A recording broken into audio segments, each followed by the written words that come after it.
am the uppercase letter V. And today you're going to practice how to write me. But before, let's see. I am V for butcher. Correct. Now, grab your pencil and let's practice. Go straight to the dot and trace down. Trace sideways down. Good. And sideways up.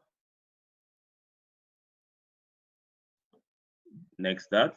Sideways down and sideways up.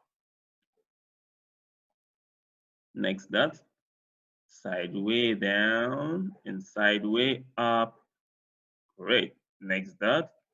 Sideways down and sideways up. Good. Next, sideways down and sideways up. Great. Now you know how to trace your letter V.